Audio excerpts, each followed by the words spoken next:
Novamente, boa noite a todos, pessoal. Aqui quem faz a intermediação dessa palestra sou eu, professor Hugo Ferreira. Estou aqui juntamente com o professor Ramon Flauzino. Estamos aqui juntos, no propósito da própria Viable School. Informo para vocês que essa palestra daqui, ela está sendo gravada. Então, para os seus amigos e colegas que não puderam, por algum motivo, participar dessa palestra, poderão visualizá-la no canal do YouTube da própria Viable School. Tenho certeza que o professor Ramon vai compartilhar nas redes dele também. Vocês podem estar olhando, assistindo, degustando um pouco dos conhecimentos que serão passados aqui agora, em um momento posterior, tá? Gostaria de parabenizá-los pela iniciativa de estar aqui conosco, somando e agregando mais conhecimento. Eu tenho certeza que nós, na liderança desse projeto, assim como vocês, poderão compartilhar aqui e agregar muito valor a nível de conhecimento. A Viable School, somente para poder fazer uma introdução, é uma instituição de capacitação e formação de docentes. Ela é especialista justamente nisso. E nós temos aí o professor Ramon Flauzino, doutor em pedagogia, justamente somando forças conosco para poder fazer um processo de formação e capacitação de professores. Entendemos que o mercado da educação ele precisa de muito auxílio para poder aumentar a qualidade dele, principalmente aqui no Brasil. E o professor Ramon Flauzino, tenho para mim, particularmente, Hugo, como uma referência aqui na parte de formação pedagógica, tanto de pedagogos quanto de professores de outras áreas também. E o objetivo desse encontro é justamente agregar valor nessa área de formação da pedagogia. E, além disso, pessoal, vocês estão aqui contribuindo para um projeto social, que é o Meeting Solidário, desenvolvido pela Viable School, que estará beneficiando algumas crianças carentes nesse Natal. Então, para todos vocês que auxiliaram aí no ingresso do doador, eu já deixo aqui, primeiramente, os parabéns, tá, por essa ação tão nobre, e gostaria de contar com vocês também, para poder fomentar não só projetos como esse aqui na Viable, mas outros projetos também que fazem o bem aí para a nossa sociedade. Apresentando o professor Ramon Flauzino, ele é doutor, mestre e doutor em educação, vem angariando aí formações, assumindo a postura de docente na Faculdade Única como coordenador aqui de Contagem e atua também na Prefeitura Municipal de Belo Horizonte, também de Betim, Ramon? Me corrija se eu estiver errado. Então, é uma pessoa de peso, uma pessoa que tem muito a agregar de valor aqui para a gente, e espero que todos vocês possam sair daqui com uma carga positiva de toda essa palestra. Eu passo, então, a palavra para o Ramon Flauzino, que vai fazer as suas considerações em relação ao tema dessa palestra e dar prosseguimento aqui no descorrer desse tema. Hugo, eu agradeço o convite, é um prazer falar para você, falar para a Viable e compartilhar com tantos professores e educadores que se dispuseram, nessa noite de sexta-feira, a falar, a pensar sobre a gestão da sala de aula. Um tema tão complexo, tão difícil e que, de certa forma, permeia tantos temas teóricos, tantos recortes teóricos. Nossa iniciativa hoje, nossa perspectiva é construir caminhos para uma aprendizagem significativa, ou seja, como mediar processos, como mediar práticas, de forma a construir aprendizagens significativas, sobretudo considerando esse tempo que estamos vivendo, um tempo no qual nenhum de nós esperava, um tempo de isolamento, um tempo de pandemia, um tempo no qual as tecnologias digitais, de certa forma, invadiram as formas de ensino e aprendizagem. Elas já estavam presentes já há alguns anos. No meu mestrado, eu pesquisei sobre as tecnologias móveis na sala de aula, numa perspectiva de que cada aluno tinha seu próprio computador, seu próprio laptop educacional, e agora a gente pensa num contexto no qual as tecnologias elas precisam estar presentes porque as escolas estão fechadas, né? Então a gente vai fazer esse diálogo de uma escola em tempos remotos, de uma escola em tempos de pandemia, e para além disso, nós vamos pensar em como construir aprendizagens que sejam de fato significativas para todos, né? E que alcancem um número maior de alunos, considerando o próprio pressuposto da nossa Constituição, né? Porque a gente tem uma Constituição que fala de uma educação para todos. Ela não fala de uma educação.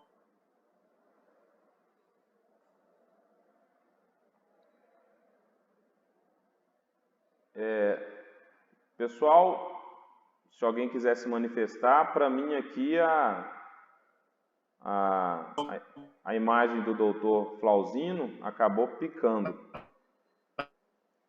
Vamos aguardar um pouco para ver se retorna.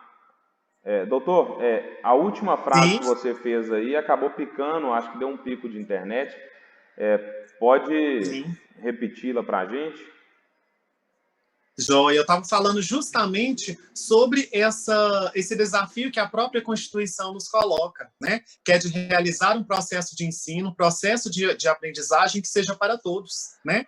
É, de fato, muito desafiador e traz para a gente, enquanto docente, diversas perspectivas de formação continuada. Quando a gente fala, por exemplo, de mediação de sala de aula, não há como a gente não falar de processo de ensino e processo de aprendizagem. São processos que estão intrinsecamente relacionados.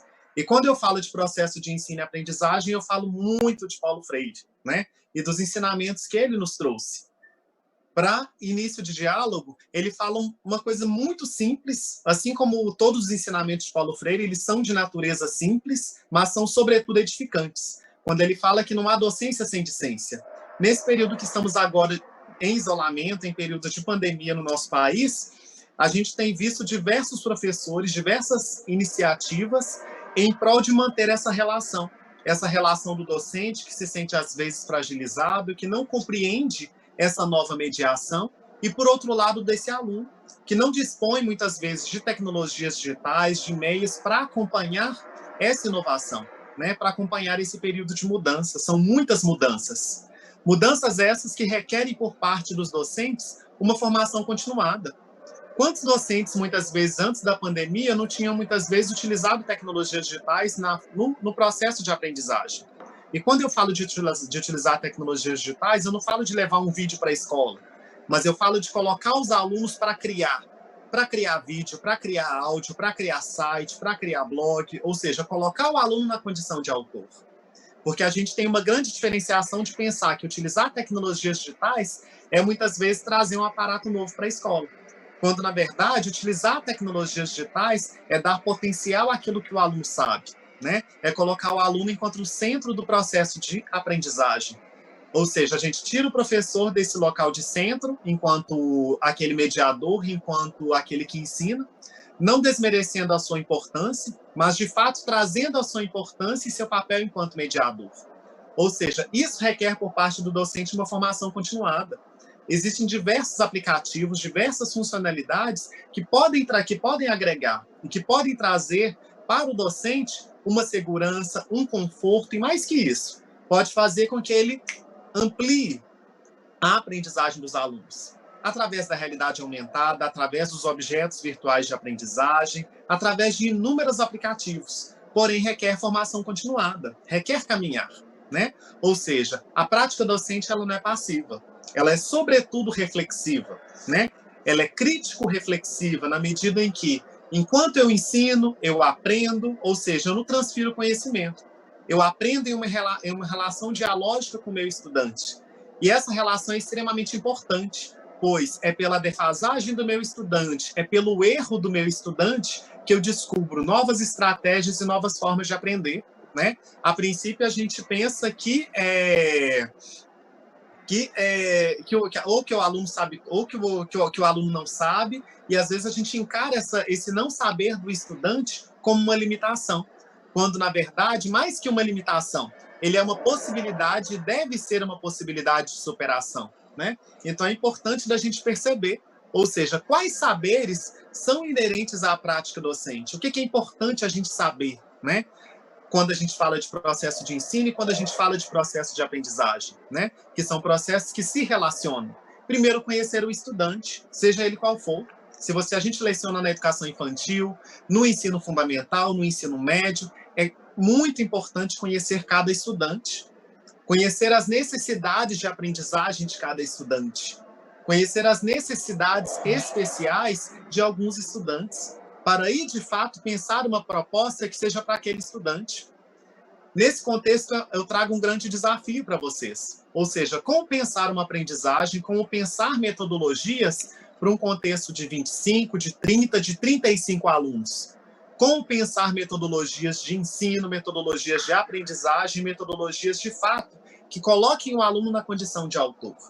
E como pensar nessas metodologias, nessas estratégias em tempos de pandemia, no qual, por exemplo, muitos alunos não têm acesso à conexão, não têm acesso à internet, e mesmo assim precisam aprender, porque afinal de contas a vida não para, o tempo não para, né? Ou seja, além de conhecer esse estudante, é preciso a gente dar um passo além, dominar os conteúdos curriculares. O domínio dos conteúdos curriculares é uma competência extremamente importante para todo docente. Não tem como a pessoa ser um docente se ele não tem domínio dos conteúdos específicos da sua área. A gente não brinca de ensinar. A gente ensina com a clareza que o ensino exige, com o rigor que o próprio conhecimento exige, né? Com esse rigor metódico que a própria academia nos ensina e que muitas vezes a gente se esquece, né? E é importante a gente recordar. Eu tive um professor que sabiamente me ensinou assim, que se você quer estar sempre preso aos processos corretos de ensino, estar sempre ligado, leia os clássicos. Leia os clássicos da educação, pois eles, de fato, traduzem a essência daquilo que deve ser feito, né? Ou seja, o domínio dos conteúdos curriculares ele é um pressuposto balizador. A gente está numa onda que abre uma faculdade em cada esquina. Será que essa faculdade, de fato, trata o conhecimento como ele deve ser tratado? Será que aqueles alunos que estão formando ali, que daqui a pouco serão futuros professores, eles têm domínio desse processo de aprendizagem? Eles sabem construir processos de aprendizagem? Fica para a gente algumas indagações. Além disso, ele deve se apropriar das metodologias diversificadas de aprendizagem. Hugo. Ô, professor Ramon, tem gente aqui... Sim? Desculpa te cortar. Não, sim. Tem gente aqui reclamando de áudio. Duas pessoas. Isso. Vocês estão ouvindo, pessoal, o áudio do Dr. Ramon? Tem gente falando que tá, tem outras pessoas que não. Então a gente entende que aí está ótimo o áudio, perfeito. Então eu entendo que algumas pessoas em particular. Somente passar uma orientação para vocês, pessoal, às vezes pode ser o aplicativo de vocês. Se vocês estiverem no celular, vocês têm que fazer uma habilitação do áudio para vocês poderem estar escutando. Tenta colocar um fone de ouvido, beleza? Vamos continuar então, professor Ramon? Claro, com prazer. Perfeito. Então, nesse contexto de pensar essas metodologias diversificadas, algo que virou moda da gente falar, da gente resgatar, são as metodologias ativas. E quando eu falo que virou moda, é porque às vezes a gente pensa que surgiu agora, né? Surgiu com o advento das tecnologias digitais, quando na verdade elas já existem há muito tempo, né? Há muito tempo já tem se pensado esse novo olhar acerca do estudante, esse novo olhar acerca do processo do ensino. Ou seja, quando a gente começou, lá em de certa forma, século XVII, século XVIII, a gente tinha um pressuposto de educação, a gente tinha uma condição de alunos, né? Aqueles alunos muito mais passivos no processo de ensino. E de lá para cá tudo mudou, aliás, muito mudou. E na minha concepção mudou para melhor.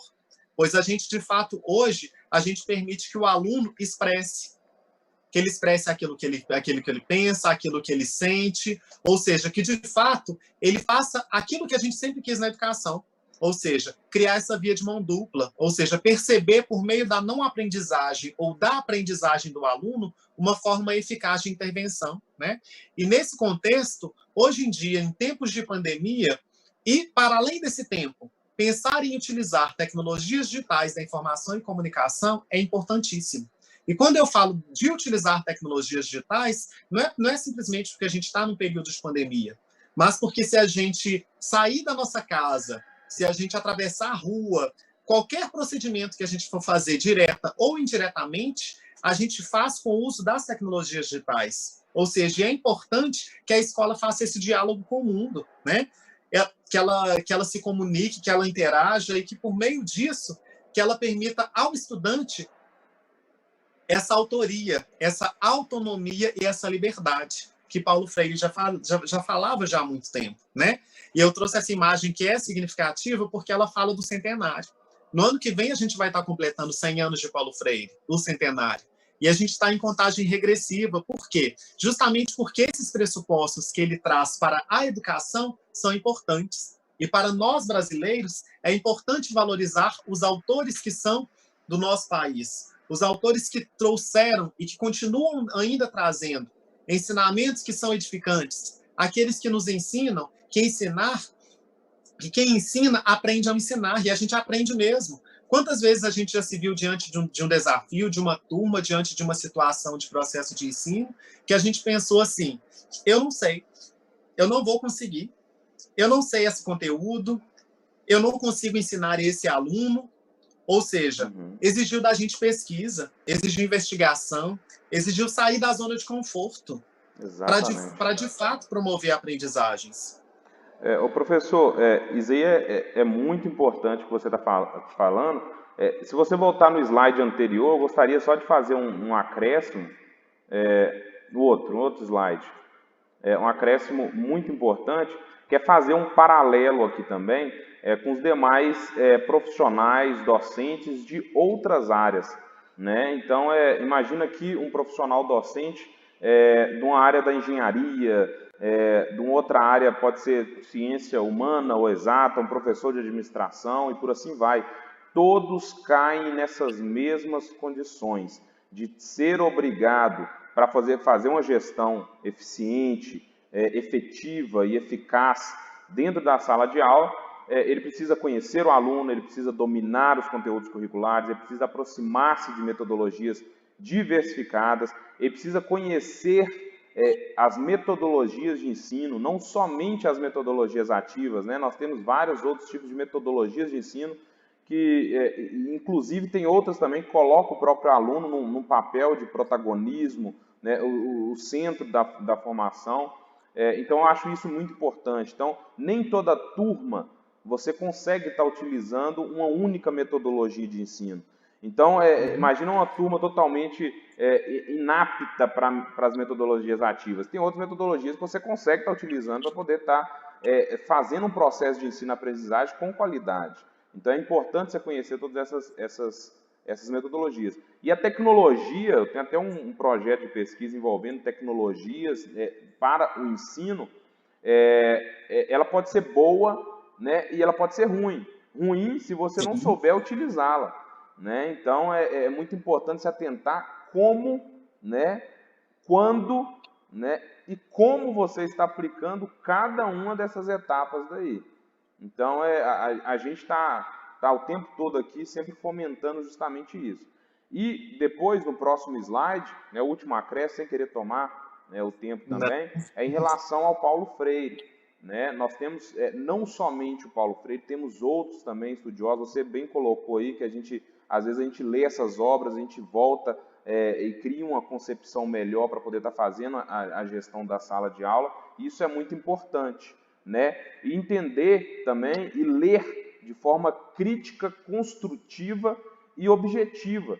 Dentro da obra dele, tem vários tipos de conceitos. Então, eu já fiz um estudo, eu não sou pedagogo, pessoal, já fiz um estudo em relação ao próprio, em si, do Paulo Freire e também de outros estudiosos também, e eu vi algumas coisas e outras coisas que, através do meu processo crítico, eu tomei como positivo para a minha metodologia de ensino, a minha forma de poder estar executando a arte da docência, e outras coisas eu fui dosando. Então, é sempre importante fazer esse paralelo, né, porque não vai ser um ou outro que você tem que pegar e seguir à risca tudo que está descrito. Você tem que fazer sim uma mistura, né, desses autores. Né? Logicamente, o ideal é valorizar sempre os autores nacionais, né? Valorizar a nossa cultura, valorizar essas pessoas. Então, somente fazer esse paralelo daí para poder estar acrescentando um pouco mais, né, também. Muito obrigado, Hugo, né? É sempre um prazer. E quando eu falo dos clássicos, quando eu falo dessa reciprocidade, para a gente é muito importante, né? Ou seja, quando a gente ensina para alguém, portanto, pressupõe troca, pressupõe partilha, pressupõe considerar quem que é esse aluno. Exato. E parece muito simples, só que na verdade não é. Quantas vezes, por exemplo, o professor ele entra na sala, sequer ele sabe o nome do aluno, fala assim, quem é fulano de tal? Não sei. Eu só sei se eu olhar o carômetro. Ou seja, eu não sei identificar quais são as habilidades que aquele aluno possui, quais são as suas competências, e como que eu posso, de fato, construir o conhecimento se eu desconheço tudo isso? Ou seja, se eu desconheço quem que é esse aluno. Quantas formações têm sido pensadas ignorando quem quer que seja esse nosso estudante? Ou seja, quando a gente ignora aquele que está aprendendo, de fato, a gente não consegue ensinar. O processo está rompido, daí para frente é muito difícil da gente continuar criar novas perspectivas. E é sempre importante da gente lembrar o que é aprender. Toda criança ela tem, de fato, uma curiosidade. Uma curiosidade que às vezes parece inata, ela quer saber o porquê, ela quer descobrir, ela quer ler o mundo, ela quer ler as pessoas. Ou seja, aprender exige dessa curiosidade, exige dessa simplicidade. E é um processo crescente que nos torna cada vez mais criadores. Será que o meu processo de ensino enquanto docente, ele desperta a curiosidade do meu aluno? Será que quando termina a aula, esse aluno ele quer conhecer novas coisas, ele quer pesquisar?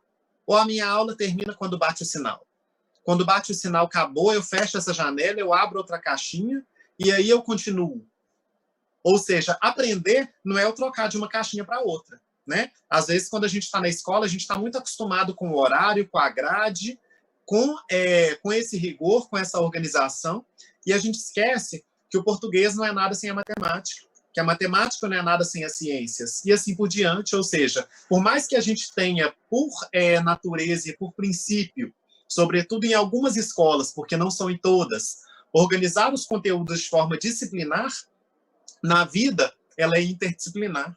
Ela é transdisciplinar, né? A vida não nenhuma profissão lida de fato ou apenas com um conhecimento ou com uma área do conhecimento. Ele lida com múltiplas áreas. Por isso que hoje em dia a gente fala muito em competências. E a gente fala de competências não só hoje, a gente já tem alguns anos que a gente fala de competências, justamente porque a gente sabe que o mundo ele não está desconecto da realidade. A Base Nacional Comum Curricular ela vem trazer um pouco dessa ligação. E ela vem nos questionar, nos trazer um pouco dessa reflexão acerca de quais conteúdos a gente vai ensinar, pensando nessa educação básica, pensando nessa educação enquanto base. Ou seja, o que é base? O que é princípio? Quais são, de fato, aqueles conhecimentos que eu não posso deixar de ensinar? Quais são aquelas competências que são, de fato, importantes? Né? Então, ele traz aí para a gente 10 áreas, nos quais exige da gente um pouco de reflexão. Exige um pouco da gente parar para pensar assim, eu ainda posso aprender, mesmo sendo docente, né? A docência exige aprendizado, sobretudo, acerca do pensamento científico. E o Hugo falou isso para a gente, né? Ou seja, da gente ter esse aprendizado cada vez mais crítico e reflexivo. Não é aplicar a teoria, não existe receita pronta para processo de ensino. Existe diversas iniciativas, diversas tentativas. Quando eu lecionava para criança, e eu ainda leciono, eu utilizava algumas metodologias, utilizava algumas estratégias. Passado alguns anos, eu comecei a lecionar na educação de jovens e adultos. E quando eu lecionei na educação de jovens e adultos, eu descobri que era completamente diferente do que ensinar uma criança. Enquanto a plasticidade cerebral da criança fazia isso, se eu contasse uma história hoje, se eu contasse um reconto, amanhã essa criança lembrava. Quando eu comecei a lecionar na educação de jovens e adultos, eu percebi nitidamente uma diferença, né? Sobretudo porque, ao pensar no adulto, muitas vezes o adulto não tinha essa plasticidade cerebral tão fácil. Talvez porque ele vinha ao longo de um cansaço de um dia, ou por um cansaço de uma vida, né? Mas, muitas vezes, ele não lembrava daquilo que eu ensinei. Ou seja, se o aluno não lembra aquilo que eu ensino, é preciso que eu pense outras estratégias para que o aluno aprenda. Ou seja, é preciso inverter, né? Ou seja, será que o problema está sempre no aluno ou eu posso fazer alguma coisa? E nesse contexto não cabe culpabilizar. A gente não está falando em culpabilização, né, de ninguém. A gente está falando em meios de construir uma nova educação. Para isso, há que se considerar esse repertório cultural. Nesse contexto, a base ela não fecha. Ela deixa um outro caminho, ela deixa um outro potencial para que o estudante ele possa, de fato, aprender coisas relacionadas ao seu contexto. O Brasil é muito grande, possui uma grande diversidade, né? Ou seja, a gente tem que contemplar essa base diversificada com aquilo que é regional, com as belezas de Minas, né? Minas completou 300 anos. Quantas coisas, quantos projetos interessantes foram desenvolvidos esse ano, mesmo em pandemia, para ressaltar o nosso patrimônio cultural, o nosso patrimônio material, o nosso patrimônio imaterial, né? E tantos outros saberes. Para além disso, será que na minha aula o estudante ele explora e desenvolve a sua comunicação? Sua comunicação escrita? Sua comunicação oral?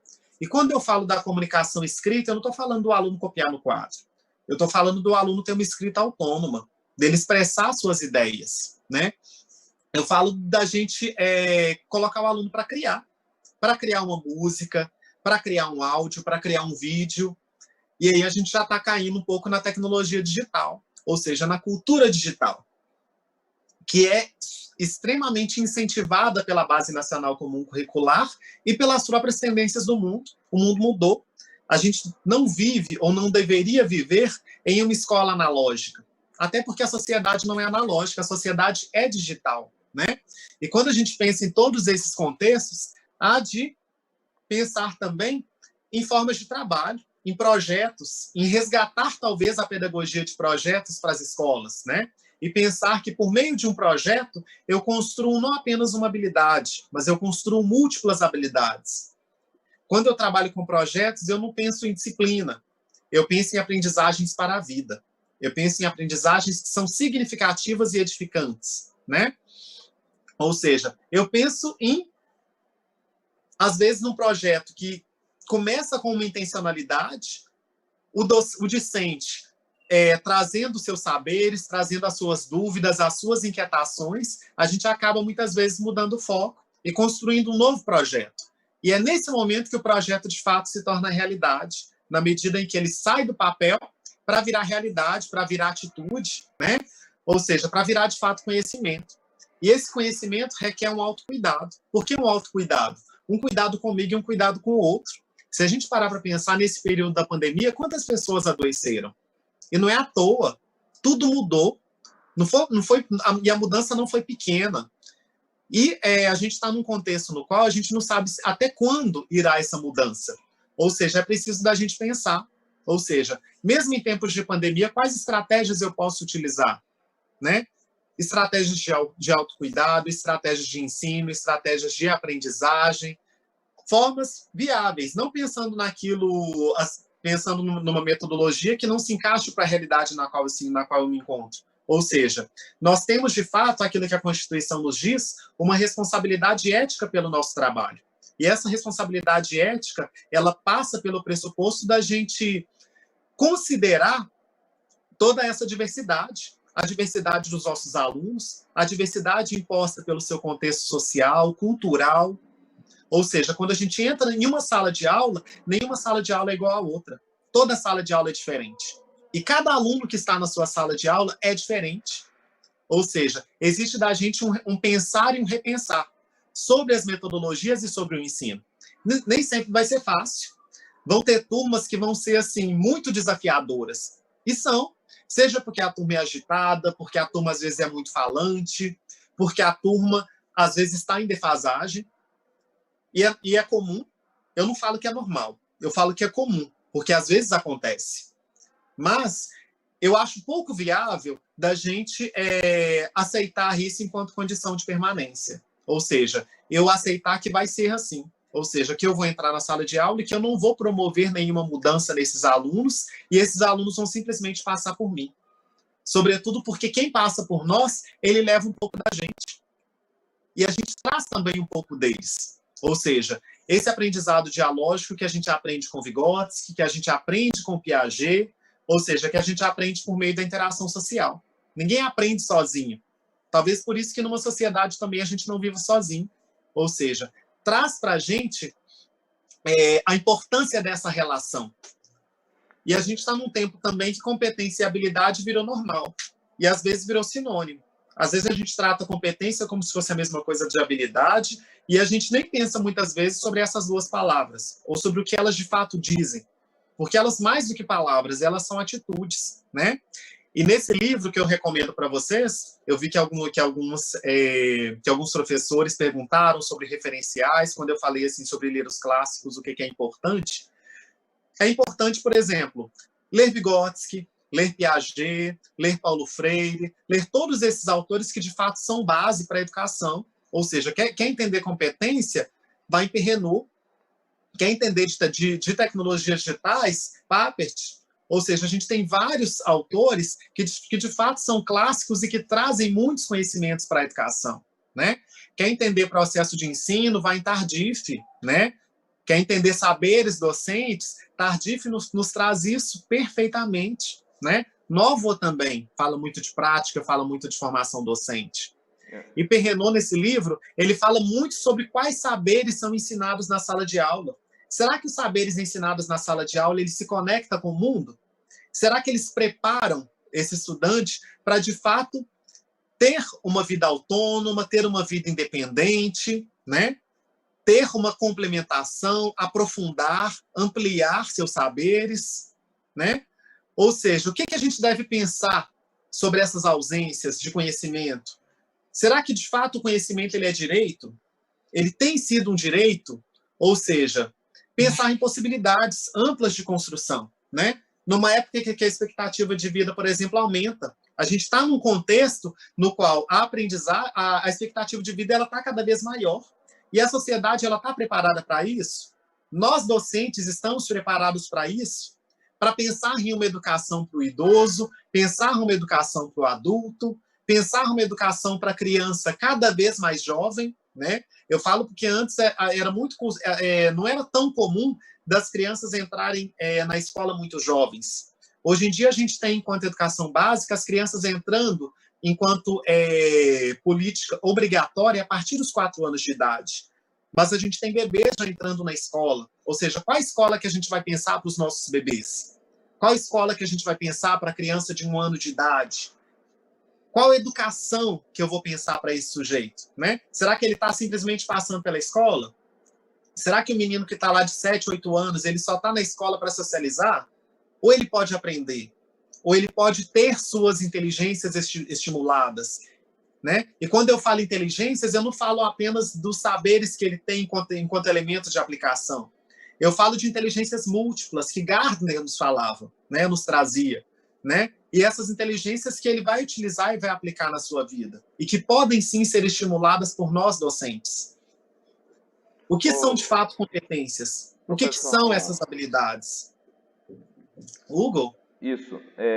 Só puxando um parêntese também, que você, a todo tempo aqui, né, concatenando aí as ideias que você já está passando, eu gostaria de acrescentar aqui só dizendo que a todo tempo você está aqui acrescentando informações de como o professor ele pode se envolver no ensino da sala de aula, como ele pode adicionar projetos, como ele pode adicionar outras, como é que eu posso dizer, quesitos, outros pontos para o processo de ensino e aprendizagem, para o executar da arte docente dele, né? E fazendo um paralelo aqui, eu vejo muito, né, fora do próprio ensino, da pedagogia, do curso de pedagogia, outros profissionais envolventes em outros cursos que não têm dentro da grade curricular deles o ensino, né, da pedagogia em si, de disciplinas voltadas para a pedagogia,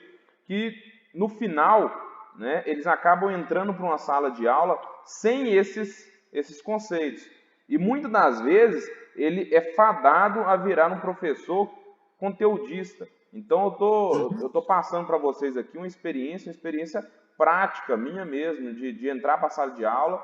Eu venho da área técnica e eu acabei num primeiro momento virando simplesmente um professor conteudista. eu não tinha uma empatia desenvolvida pelas disciplinas da pedagogia para poder lidar, tratar o aluno de outra forma, a não ser transmitir o conhecimento e esperar com que a forma com que a gente esteja fazendo esteja dando certo, entendeu?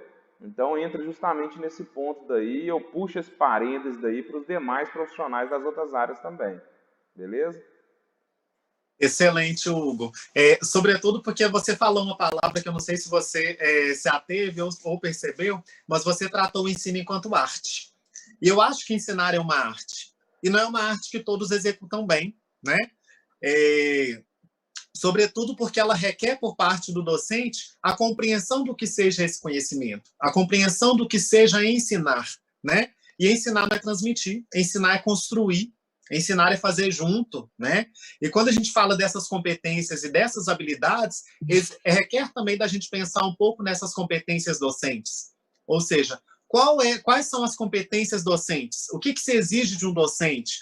Quais são as competências que eu quero para o meu estudante?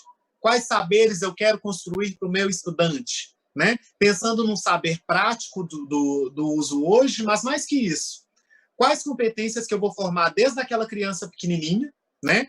Para que, de fato, quando ele se tornar um adolescente, ele se tornar um adulto, ele saiba fazer escolhas.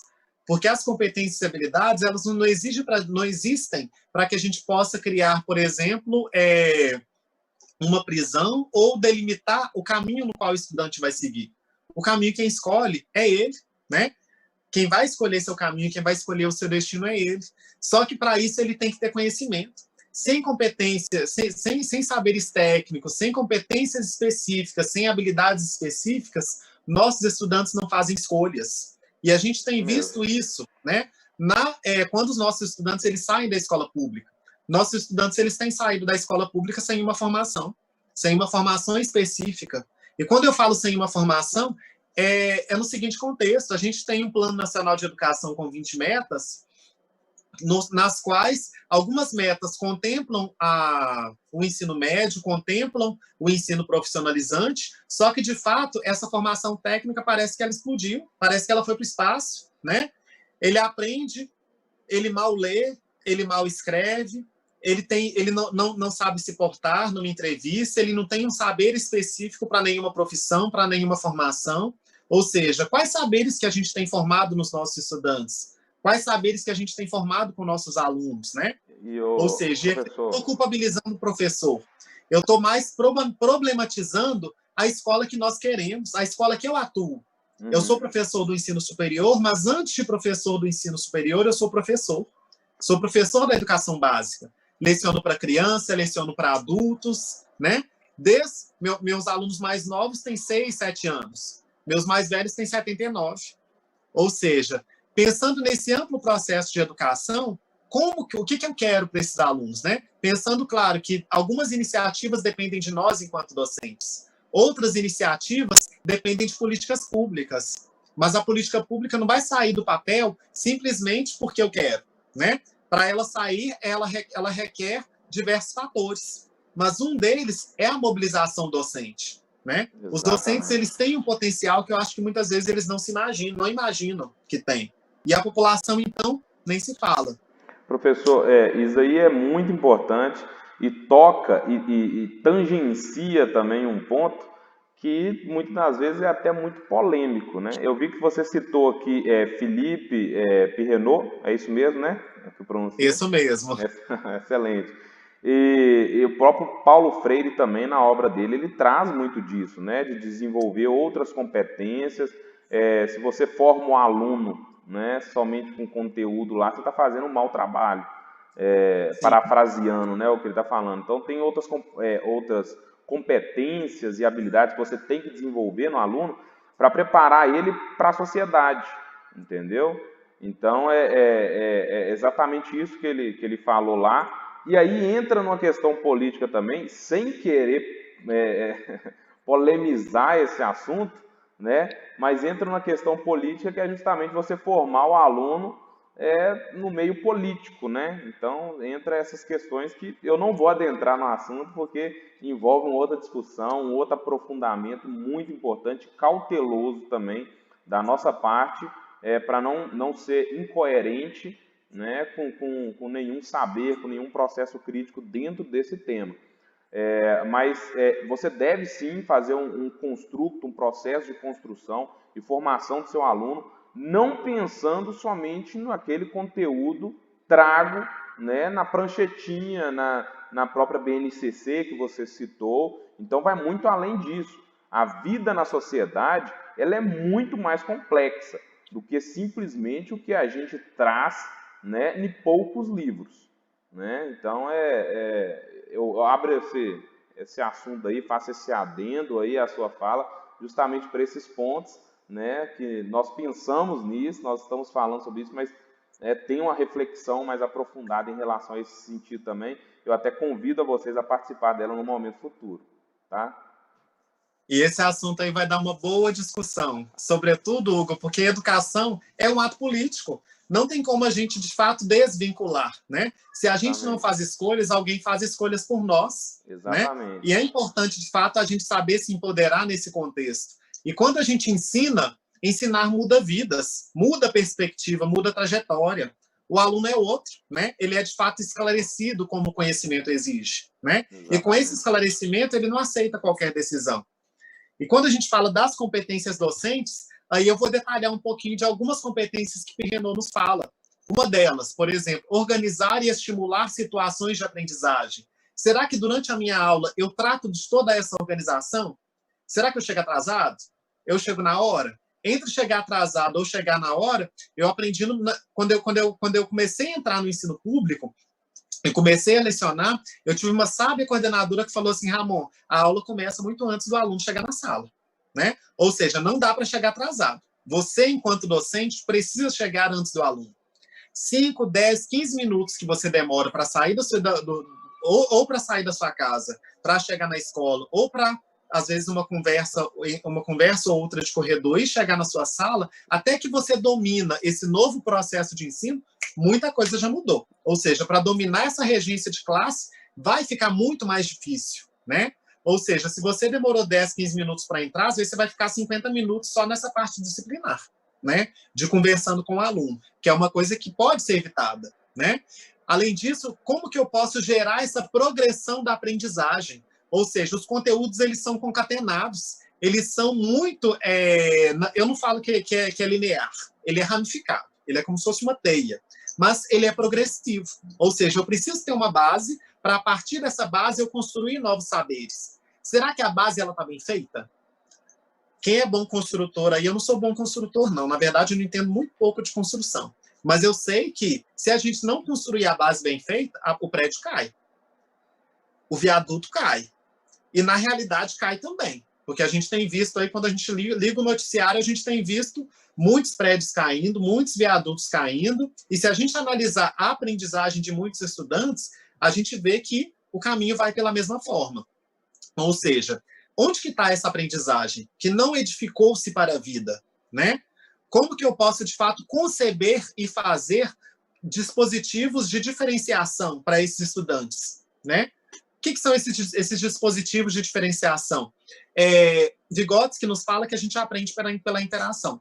A gente aprende pelo que eu coloquei essa ZDP, Zona de Desenvolvimento Proximal. Ou seja, é a distância entre aquilo que eu já sei para aquilo que eu ainda vou alcançar, para aquilo que eu ainda vou saber. Ou seja, será que durante as minhas aulas eu crio experiências? Eu crio trabalhos em grupo? Eu crio desafios para que o aluno ele possa, de fato, trabalhar com o outro, trabalhar com a dificuldade? Ou seja, e nesses agrupamentos que podem ser flexíveis, eu não coloco muitas vezes quem sabe com quem sabe, né? Eu tenho um pavor enorme dessas turmas homogêneas. Tem pessoas que pensam assim: ah, não, eu vou colocar a turma homogênea porque vai ficar muito mais fácil. Eu não sei fácil para quem. Porque, por exemplo, para aqueles alunos que já sabem, que já têm uma fluência, ok, o professor vai ter uma flexibilidade, uma facilidade, talvez, de trabalhar os conteúdos.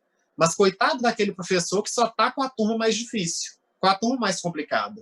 Gera o adoecimento, gera ausência, gera o absenteísmo, gera inúmeros outros fatores que, quando a gente chega no final, não foi bom nem para o docente, nem para o aluno.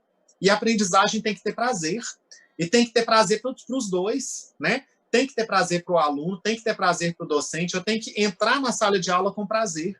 e eu tenho que sair dela com perguntas, né? Eu tenho que sair dela com curiosidade. Eu tenho que sair querendo saber mais. Ou seja, a aula não termina quando bate o sinal. Ela termina, se é que ela termina algum dia, né? Ou seja, envolver os alunos em aprendizagens, envolver os alunos em projeto de trabalho, é fazer o aluno pensar na aula quando ele está em casa, é fazer o aluno pensar na aula quando ele está na rua, né? Quando ele está no seu momento de lazer, até porque o lazer se interliga com a vida, né? Ou seja, aprender não é simplesmente abrir caderno. Eu fico brincando com algumas colegas da escola que eu falo assim, eu queria dar aula dentro de um ônibus, porque eu faço muita excursão com meus meninos. E por que dar aula dentro de um ônibus? Gente, porque dar aula em 4 paredes é muito chato, é muito complicado. É muito melhor se a gente pode ir no museu, se a gente pode ir num teatro, se a gente pode ir para além da sala de aula, né? Porque a vida acontece lá fora. E para isso, talvez exige para a gente talvez pensar em possibilidades de trabalho em equipe, ou seja, como que eu posso criar projetos para que os alunos da minha sala se relacionem com os alunos da outra sala. Isso mesmo que seja, às vezes, de série diferente.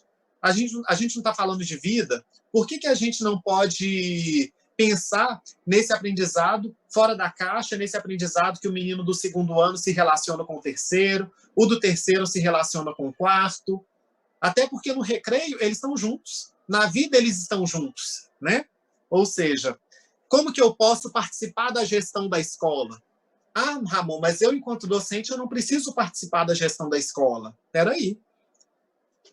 Ser docente é um ato político, a gestão a docência é um ato político. E se é um ato político, demanda de administração do recurso público. Será que as verbas que a minha escola tem recebido, ela tem utilizado de forma adequada? Será que a minha escola tem um projeto político-pedagógico que é atuante? E aqui eu não estou falando daquele projeto político-pedagógico que está na gaveta, né? Que ninguém sabe, ninguém nunca viu, ele só acumula poeira, né? Eu estou falando daquele projeto político-pedagógico que, mais do que um papel, ele é um direcionamento para a prática pedagógica que o docente está fazendo, né? E quando eu falo de projeto político-pedagógico, eu não falo de um documento que surgiu agora, né? O projeto político-pedagógico ele foi orientado desde a nossa Constituição. E nossa Constituição é de 88, ele é reforçado pela nossa LDB, que é de 96, e a gente bate em muita porta de escola em 2020 que ainda não tem projeto político-pedagógico, ou seja, desenvolve uma educação que não está concatenada com a realidade, que não está concatenada e não se relaciona com as teorias, e que, de fato, também não se relaciona com a prática, porque a prática exige conhecimento. Eu preciso saber, né? Eu sei que sei. Isso deriva do Homo sapiens, né? Informar também e envolver os pais. Quem é docente sabe. Os melhores alunos não são aqueles que sabem muita coisa. Eles não sabem muitos conhecimentos. Eles até sabem. Só que eles sabem muitas vezes porque os pais estão juntos. A família está junto. Aqui eu não estou falando apenas de pai e mãe. Eu falo às vezes de um tio, de alguém. A família tem que estar presente, né, na vida desse aluno. Ele precisa de um espelho, ele precisa de alguém na vida dele que já estudou. Quantas vezes, por exemplo, a gente pergunta aos nossos alunos, eles falam assim, o que você quer ser? Aí eles escolhem algumas profissões, a gente pensa assim, eu queria mais para esse aluno. Eu queria, de fato, que ele pudesse fazer escolhas da sua profissão, que ele pudesse escolher qualquer profissão. Mas, muitas vezes, o mundo vai escolher por ele. A vida vai escolher por ele. E quando ele pensar em escolher, já é tarde. Aí ele vai começar a pensar, talvez, para os seus filhos. Ou seja, para a gente que é de trajetória mais humilde, eu falo porque, por exemplo, eu sou filho de pais que não têm ensino superior. Quando eu comecei a entrar no ensino superior, minha mãe ela tinha a 4ª série do ensino fundamental. E meu pai é o 1º fundamental incompleto. Ou seja, eu sou de uma família que o primeiro doutor da família sou eu, né? Então, assim, é muito difícil da gente pensar nesse contexto. Porque, na verdade, exige da gente uma luta contra a gente mesmo, de certa forma, e contra todo um contexto, né? Para fazer o ensino superior, para fazer a graduação, para fazer a pós-graduação, né? Para entrar no doutorado, para entrar no mestrado, né? Ou seja, a gente vê cada vez mais um funil, né? Um funil no qual não tem espaço para todo mundo.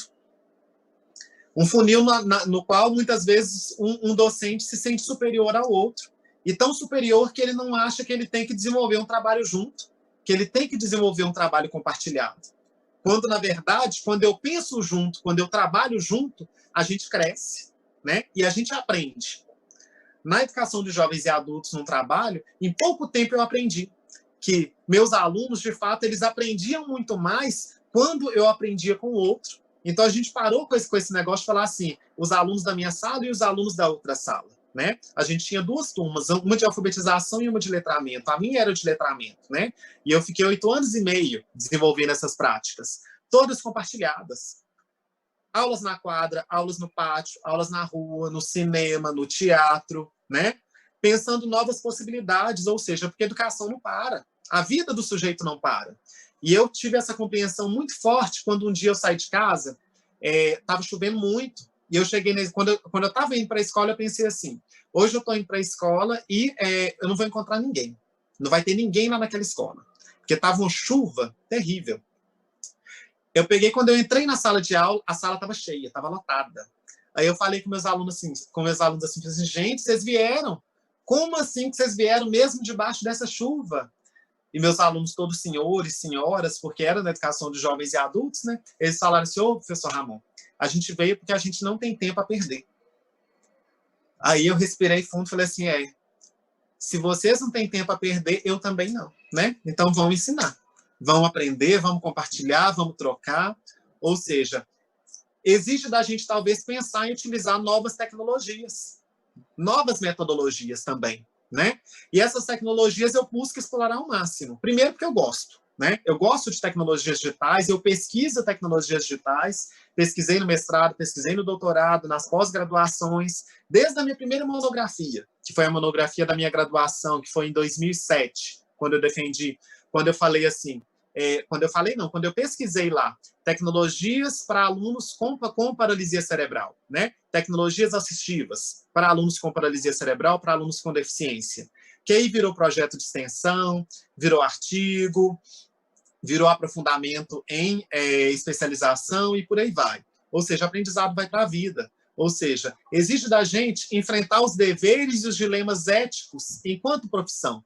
Se todo estudante tem direito de aprender, eu tenho direito também, né, de pensar, ou seja, de pensar, de contribuir para com esse aluno, né, de trabalhar junto, de trabalhar coletivamente, né, de gerar nossa própria formação continuada. Muitas vezes a gente reclama, a gente questiona, mas quando o município ou a Secretaria de Educação ela oferece, às vezes, uma formação continuada, às vezes a gente não faz, às vezes a gente não participa. E isso não são raras exceções, isso é a maioria. Na minha pesquisa de mestrado mesmo, eu investiguei um contexto no qual todos os alunos de uma escola, manhã e tarde, a escola não funcionava à noite, tinham um laptop educacional, a internet tinha Wi-Fi, para usar o tempo todo, né? Em processo de ensino, em processo de aprendizagem. E algo que eu pude identificar e que eu não esperava era que, de fato, os alunos, eu pensava assim, nossa, gente, a escola vai ser top, porque era a escola, em primeiro lugar, que eu queria ter. Eu queria muito, em vez de um livro, ter um computador. Ainda mais um computador com internet. Mas aí, quando eu me deparei com a realidade, eu pensei assim, gente, por que o professor não está usando? Né? Por que o professor não está explorando esse potencial? Claro que não é aquele computador que eu gostaria de ter, aquele computador extremamente potente, mas ele dá para fazer alguma coisa, né? Ele dá para fazer muita coisa. E quando eu entrei na sala de aula de um docente, ele falou exatamente essa frase que eu nunca esqueci. Ele falou assim, gente, quem quiser colorir, colore. Quem quiser jogar, que joga. Ele cruzou os braços, sentou na mesa dele, eu pensei assim, o que eu estou fazendo aqui? Né? Ou seja, ele não participou da formação, ele não entendeu nada. Aí eu pensei assim, ele é a exceção? Não, foi a maioria, porque dos alunos da escola inteira, 3 professores participaram da formação integral, ou seja, do início até o final. Foi uma formação fornecida por uma universidade federal, com patrocínio, com dinheiro do recurso público, né? E, ou seja, de 20, 30, 40 professores, 3 fizeram, ou seja, é 10%. Ou seja, como a gente, enquanto docente, pode cobrar do nosso estudante prazo, pontualidade, cumprimento, enquanto a gente, enquanto docente, não faz, né? Ou seja, é pensar um pouco em como é injusto, a balança fica desonesta, né? E quando a gente pensa em aprendizagem significativa, nessa aprendizagem que fica para a vida, eu trago sempre esse ensinamento, ou seja, ela tem que ser assim. E por que tem que ser assim? Porque se não fosse comigo, eu não gostaria. A gente não gosta de ir para um curso, de ir para uma palestra que a gente não aprende nada. Eu quero sair de lá com mais pergunta. Eu quero sair de lá querendo mais, né? E nessa charge da Mafalda tem uma brincadeirinha aí, ó. Fala lá, ó. Quem não entendeu, levanta a mão. Desde quando você não entendeu? Ah, eu não entendi de março até agora. Coincidentemente, talvez, essa aí tem sido a realidade de muitos estudantes, né? Nesse contexto da pandemia. Ou seja, desde quando você não entendeu? Eu não entendi desde o início do ano. Às vezes os alunos fazem isso mesmo.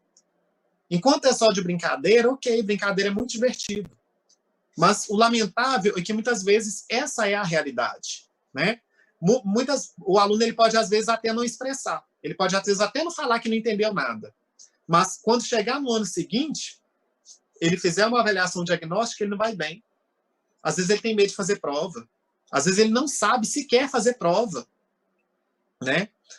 Às vezes ele já é adulto, ele vai para uma entrevista, ele fala assim, eu não quero fazer redação. Por quê? Porque eu não sei. Ele não sabe participar, ele não sabe interagir, ou seja, para que adiantou essa educação? Para que adiantou essa formação? Na verdade, não foi uma formação, foi uma semi-formação, né, que a Adorno nos fala. A Adorno fala muito dessa semi-formação, desse contexto no qual o estudante ele vai para a escola, ele passa pela escola, mas dá a impressão que a escola não passa por ele, né? Dá a impressão que a escola não edifica para a vida. E o nosso papel não é esse. Nosso papel enquanto docente é fazer isso que o Alcibiel fala com muita clareza e maestria, né? Que é fazer essa aprendizagem ser significativa. E como que a gente faz essa aprendizagem ser significativa? Criando esse elo entre o conhecimento e a vivência, entre a prática e a realização, entre o sonho e a realidade. Porque o sonho do nosso estudante, ele precisa se tornar realidade. E para que ele se torne realidade, ele precisa muito da gente, né? Eu já dei aula para aluno que, quando eu perguntei assim, qual que é seu sonho? Eu adoro saber o sonho do estudante. Ele falou assim, eu não tenho sonho. Eu pensei assim, como assim, gente? Eu sonho todo dia, cada dia eu quero uma coisa diferente. E a pessoa perdeu a escolha? Ou seja, será que ela perdeu a vontade? Ela perdeu o prazer? Mas quem perdeu a vontade, perdeu o prazer, o menino tem 8 anos de idade, ele tem 9. Ou seja, é preciso que a gente desperte nos nossos estudantes o prazer, né? Que a gente desperte nos nossos estudantes a vontade de querer ser diferente, a vontade de fazer escolhas, a vontade de aprender, o desejo e a sede por aprender. A pandemia ela trouxe e continua trazendo para a gente desafios. Um desafio talvez muito maior quando eu for voltar. Que escola vai ser essa quando eu for voltar? Eu não tenho resposta. Mas com certeza vai ser uma escola bem diferente da escola que a gente deixou, né? Professor, eu acho que essa escola vai ser melhor do que era antes. Porque nós estamos aprendendo muito, né? Eu estou fazendo pedagogia, estou aprendendo bastante. Eu acho Sim. que estava acomodado esse negócio. Será que vamos ter internet? Vamos ajudar os alunos a aprender com a internet? Não.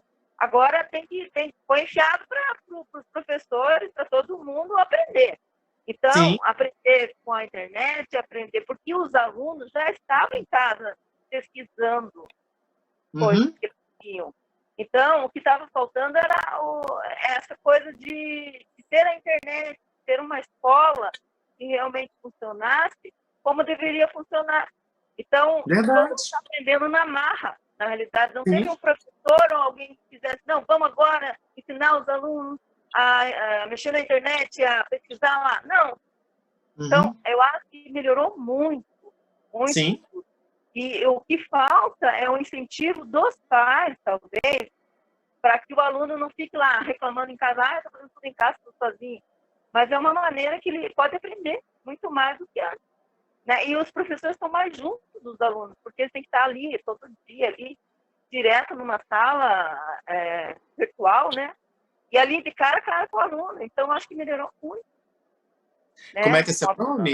É Rossana. Rossana. Ah, Rossana, excelente colocação, Rossana.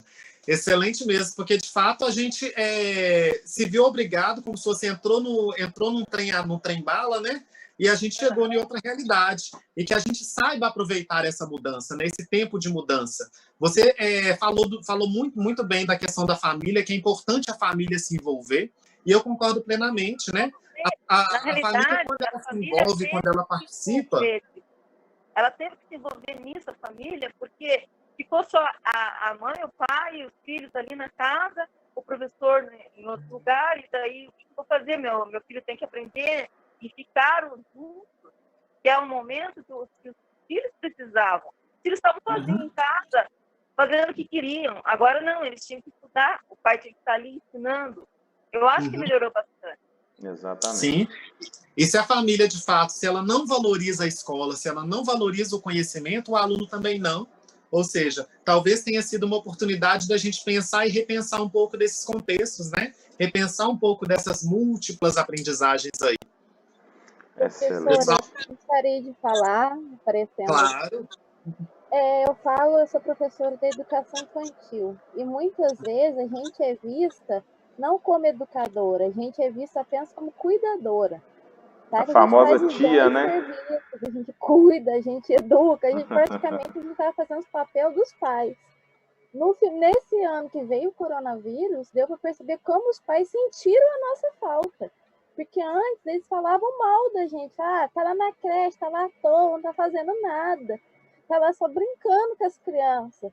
Aí esse ano teve muitos que falaram essas coisas. A gente sempre fica sabendo que é uma cidade desse tamanhinho.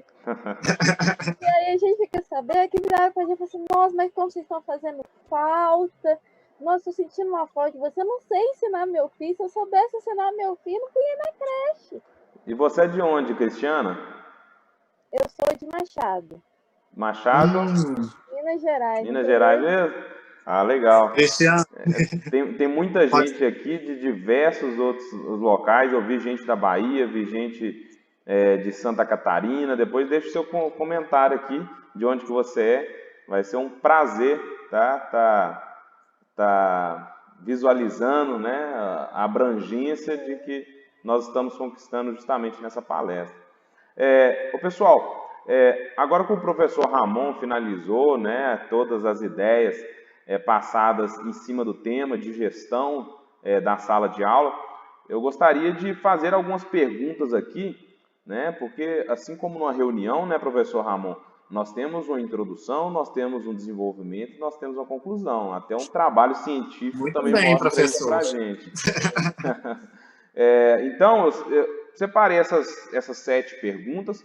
São perguntas pertinentes, são perguntas da área mesmo, que o próprio pessoal, até envolvido com a própria Viable School, desenvolveu em relação a esse tema, que é corriqueiro do dia a dia nosso, como professor, como docente, né? Ou como aspirante de docente também. A primeira pergunta... Antes de você fazer, eu posso só fazer um comentário em cima dessa última fala que foi falada sobre educação infantil? Claro, claro. Joia. Primeiro que eu tenho um carinho muito, muito grande pela educação infantil, que eu acho que lá é onde começa tudo, né? Lá onde a mágica acontece. E ela disse assim com muita clareza, porque muitos pais, às vezes, quando eles colocam o filho na escola, ele pensa assim que o menino está indo lá para brincar. Ele está indo para socializar. E com certeza, ele está indo para brincar, ele está indo para socializar. Só que brincar é coisa séria. Brincar tem uma intencionalidade, tem um gosto, tem um prazer, né? Então, quando o estudante ele está lá, ele está ali, está brincando, ele não está apenas brincando. Ele está desenvolvendo a lateralidade, a coordenação motora, os aspectos relacionais, comunicacionais, que vão fazer toda a diferença na infância dele. Tem inúmeras competências e habilidades que são desenvolvidas na primeira infância. E quando a gente não desenvolve bem na primeira infância, a gente vê as consequências lá quando o menino está no ensino fundamental 1 ou no fundamental 2, né? Então, assim, quão importante é da gente valorizar essa educação na primeira infância, né? Então, assim, eu agradeço pela fala e por trazer a educação infantil e o prazer para a infância, para a vida das crianças. Perfeito. O pessoal já está comentando aqui também nos comentários de onde são. Então, tem pessoal de Manaus, de Santa Catarina, de Barbacena. Um abraço, viu, pessoal, para cada um de vocês. Onde é que vocês estejam, saiba que todos nós estamos juntos em uma única causa, que é de melhorar a qualidade no processo de ensino. Eu acho que todo mundo aqui está compactuando isso daí. Bahia também, forte abraço para vocês, Curitiba. Vamos lá, Maranhão. A primeira pergunta, para a gente poder fazer um desfecho dessa nossa palestra, viu, pessoal? Sem querer estender e prolongar muito o horário, eu sei do compromisso de todos vocês, até para descansar. A primeira pergunta, professor, eu peço que você seja breve, até para eu poder passar todas as perguntas, tá? A primeira pergunta, o que é abordado na pedagogia sobre relação interpessoal? Sim, primeiro que a gente considera o relacionamento interpessoal enquanto condição para a aprendizagem. E aí eu trago Vygotsky, igual eu falei na minha discussão. Ou seja, se eu não tenho essa relação, não acontece a aprendizagem, né? Ou seja, a gente aprende por meio da interação, né? É uma aprendizagem movida por meio dessa interação. Então, essa interação entre docente e aluno é fundamental. E quanto mais a gente souber mobilizar esses aprendizados na sala de aula, melhor. Excelente. Então, pessoal, já entenderam, né? Relação interpessoal é muito importante para o processo de ensino. Segunda pergunta, sobre gestão da conduta, né? O que cabe? E eu vou fazer um pinga-fogo aqui, colocar um pouco Lá vem você, Hugo. Olha. Porque essa parte de conduta daqui é muito importante. Quando eu fui me tornar professor da rede de ensino da FIENG, eles me fizeram uma pergunta justamente nesse sentido, viu, professor? Que foi o seguinte, se você tem um aluno indisciplinado, como é que você vai agir e reagir, né, devido a alguma situação? Então, repetindo, sobre a gestão da conduta, o que cabe? Primeiro, Hugo, como psicopedagogo, que é também uma das minhas formações, cada ação que o aluno faz, que o docente faz, de fato, ela tem uma intencionalidade, ela não é neutra, né? E quando eu falo que ela tem essa intencionalidade, é porque muitas vezes o aluno ele não é indisciplinado à toa, ele não é agressivo à toa. A criança é reflexo do adulto, ela é reflexo daquilo que ela vê, daquilo que ela vivencia. Muitas vezes o estudante ele é violento na escola, ele é agressivo na escola, mas ele passa também por muitas dessas situações. E aí a gente traz quão importante é fazer essa relação, trazer talvez a escola de paz, trazer muitas vezes esse contato mais próximo com a família, justamente para compreender quantas crianças que a gente leciona ou adolescentes que já foram ou são abusados permanentemente, né? E chegam na escola gritando fisicamente, gritando por meio da expressão, gritando por meio de uma relação, ou seja, ele está pedindo socorro, ele está pedindo ajuda, porque muitas vezes na escola é onde ele é ouvido, né? E aí eu não estou dando crédito para deixar o aluno fazer tudo o que ele quiser. A gente não faz tudo o que a gente quiser, que a gente quer em lugar nenhum, nem em casa nem na rua, né? Tem regra para qualquer lugar, mas a regra ela não é imposta, a regra é conquistada, a regra é construída, né? Então, construir essa regra com os alunos é importante. E quando eu falo de construir, eu falo da gente, de fato, mostrar para eles os dois lados da moeda. Exato. E mais que isso, fazer com que eles tenham um papel importante nessa construção. Ou seja, lá nesse processo de escola, a gente de escola e processo e é processo de escola mesmo, né? É pensar uma cultura para aquela escola. Tem escola que lida muito bem com isso e já não tem tanto conflito. Agora tem escola que que a viatura fica na porta, né? Ou seja, os dois tipos de escola que a gente tem. Quais tipos de ensino que a gente quer construir? Requer, claro, uma gestão compartilhada, né? Entre os docentes, entre a própria gestão e entre a família. Como professor e como administrador, eu vou ousar, tá? Não deveria, mas vou ousar resumir em uma única palavra: empatia, né? Sim. A Janaína está levantando a mão aqui. Janaína, você gostaria de acrescentar algumas palavras?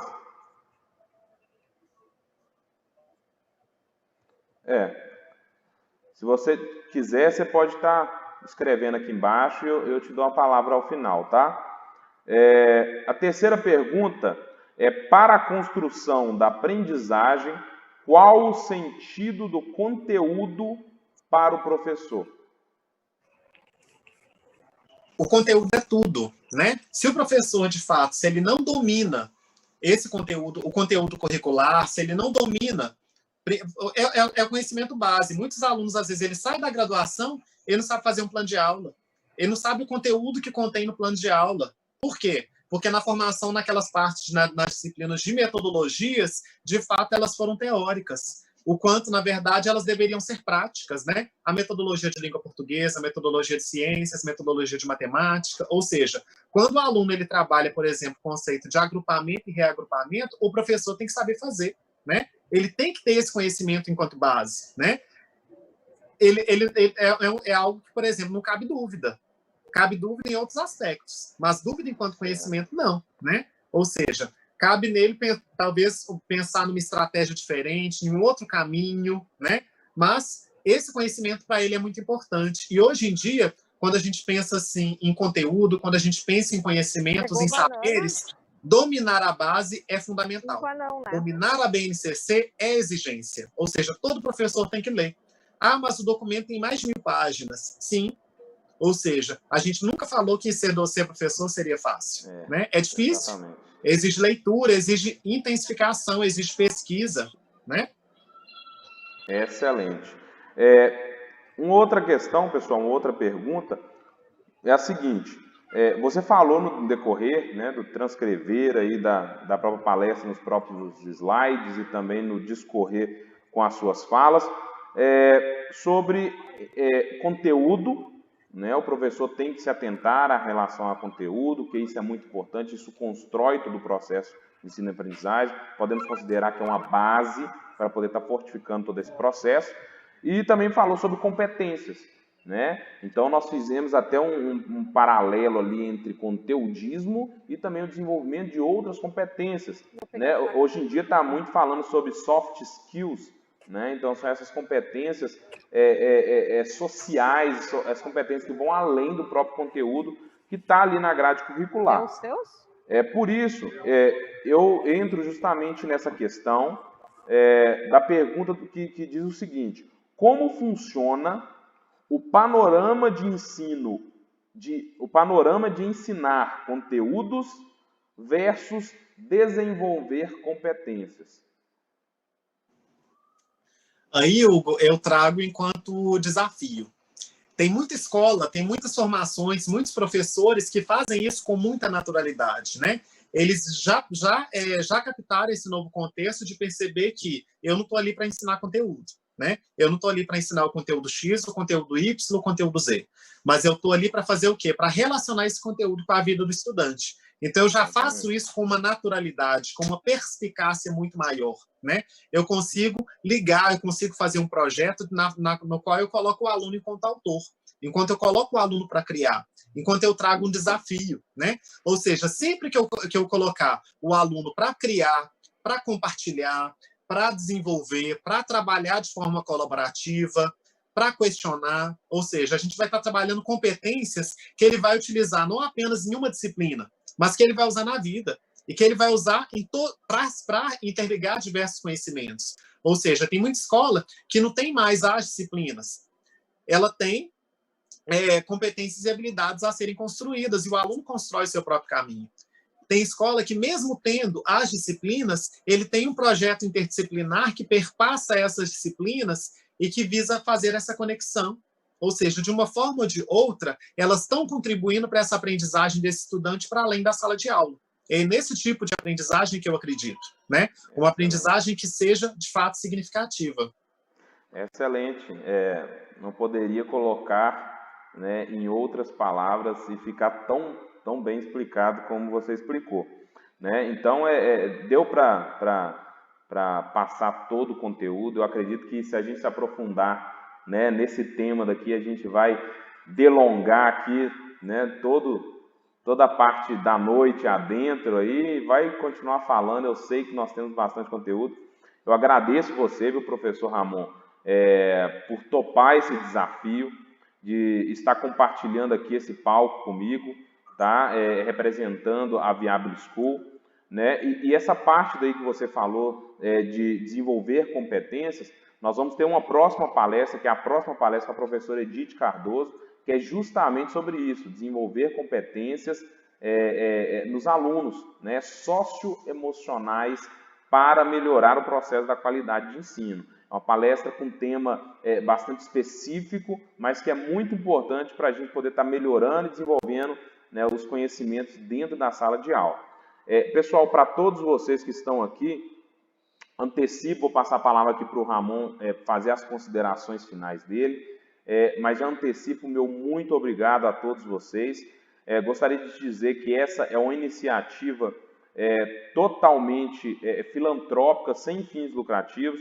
Estamos aqui somente para poder estar promovendo e agregando maior conhecimento, né, não somente da parte de vocês, mas da parte da gente também. Aquele que ensina aprende duas vezes, né?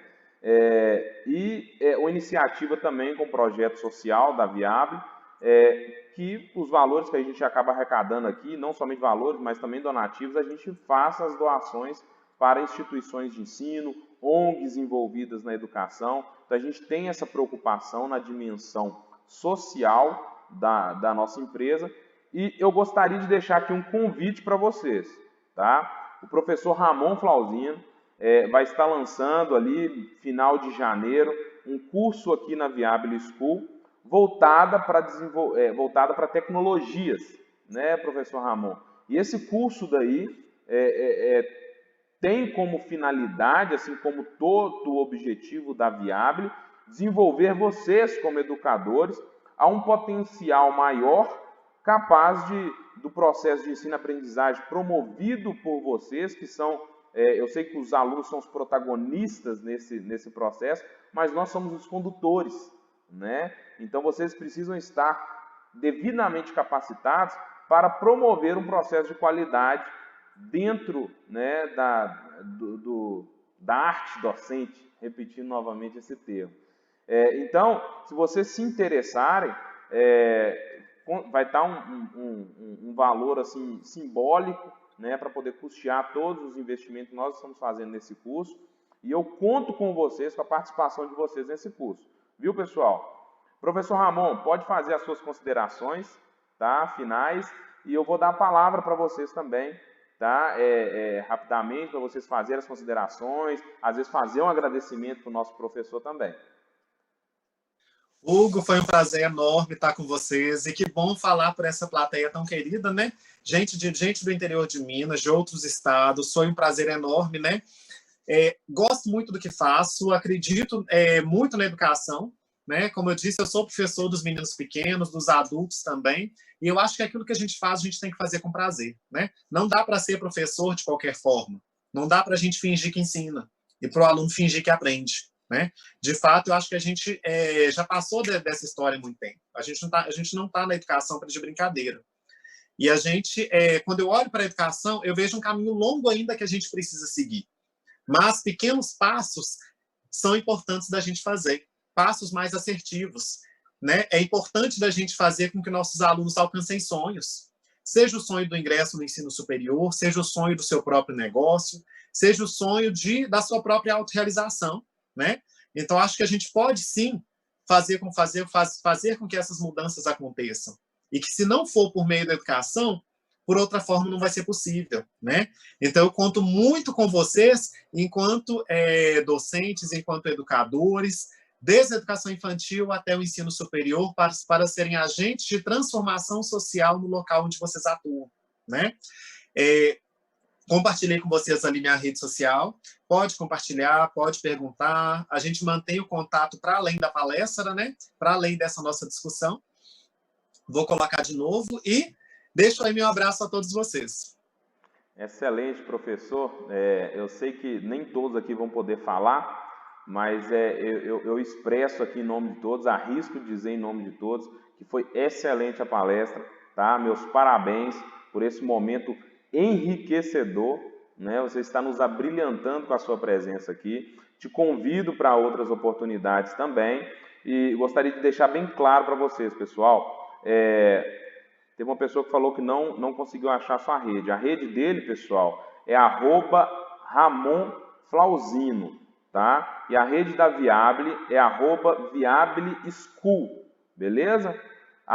@ViableSchool e @RamonFlauzino.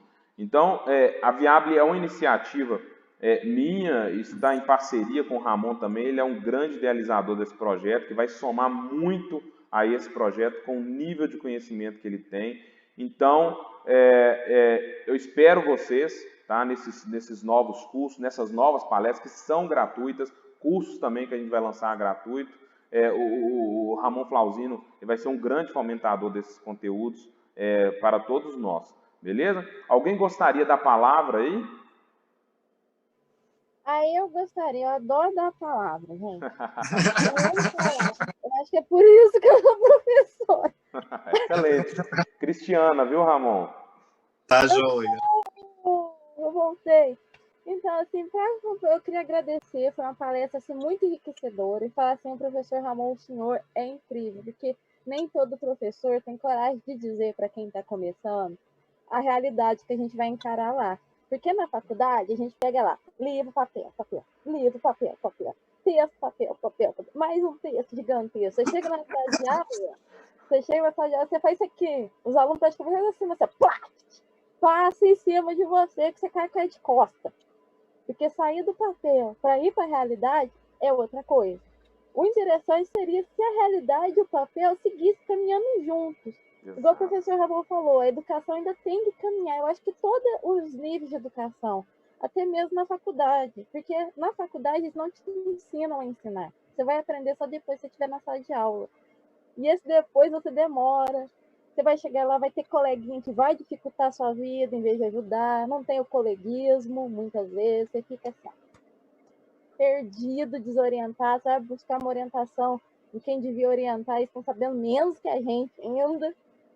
É mais ou menos isso que acontece na nossa realidade. Excelente. E de tanto ver um pouco desse contexto, é Cristiane, não é? É Cristiana, professor. Ah, tá. De tanto ver esse contexto, Cristiane, é que eu resolvi fazer o mestrado, fazer o doutorado, para tentar pensar um pouco desse outro lado, né? Atualmente eu estou coordenador na Faculdade Única de Contagem, do curso de Pedagogia, e lá a gente busca uma formação justamente voltada para a prática. Até porque, desde a minha formação, eu sempre tive muito, e também da minha prática na escola, que já tem aproximadamente 10 anos, eu escuto muito falas parecidas com essa que você falou. Eu comecei a lecionar e eu só aprendi a ser professor depois. Eu tô assim, gente, era para você ter aprendido antes, né? Exatamente. Ou seja, era para a faculdade também te preparar. Porque se ela não prepara, a gente pode acabar, né? A pessoa sai do ensino médio, vai direto para a escola, e chegando na escola, ela trabalha 4, 5 anos e aprende. Ou seja, é preciso que a gente melhore a educação no ensino superior. É preciso que a gente, através do Plano Nacional da Educação, a gente, de fato, coloque a educação com o valor que ela possui, né? Aquelas 20 metas não são à toa. E aquelas 20 metas contemplam desde a educação infantil até o ensino superior. 2024, a gente vai ter elaboração de novos planos, né? De novas metas. Quais metas que, de fato, a gente quer que sejam inclusas lá, né? Ou seja, é importante da gente, enquanto docente, também contribuir nesse meio, né? As campanhas públicas, elas são abertas, muitas campanhas, elas permitem a participação de nós, docentes, então a gente pode mudar, a gente pode ser agente de transformação.